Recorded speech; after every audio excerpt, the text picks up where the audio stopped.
ഈശോ യോഹന്നാനിൽ നിന്നും മാമോദീസ സ്വീകരിക്കുന്നതിനായി യോർദാൻ നദിയിൽ ഇറങ്ങിയപ്പോൾ ജലം ഒഴുക്ക് നിർത്തി സൃഷ്ടാവിനെ നോക്കിക്കൊണ്ടേ ഇരുന്നു നിശ്ചലമായിട്ട്.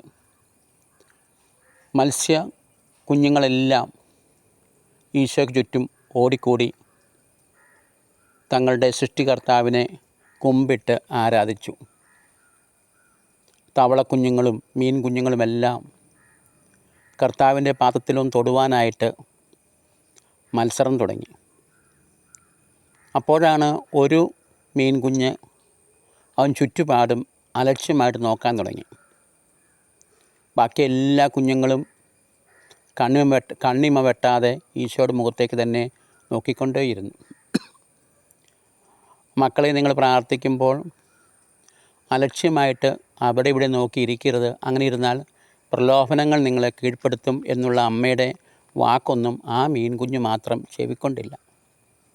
അവൻ അങ്ങോട്ടും ഇങ്ങോട്ടുമൊക്കെ അലക്ഷ്യമായിട്ട് നോക്കിക്കൊണ്ടിരുന്നപ്പോൾ അതാ ഒരു നീർക്കോലി പാമ്പ് അവനെ ദൂരേന്ന് അടുത്തേക്ക് മാടി വിളിച്ചു.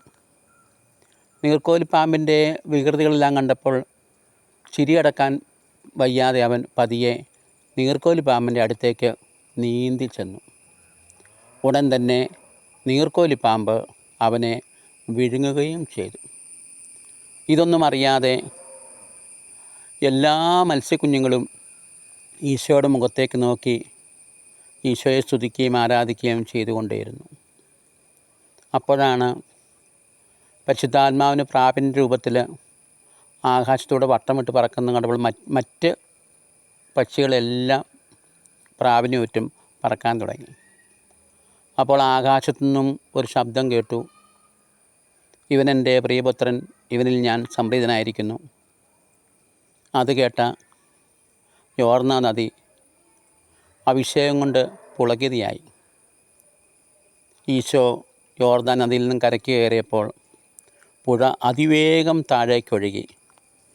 കടലിൽ പോയി എല്ലാവരോടും തങ്ങൾ ദൈവത്തെ കണ്ട വിവരം അറിയിക്കുവാനായി സുവിശേഷം പ്രസംഗിക്കുന്നതിന് വേണ്ടി.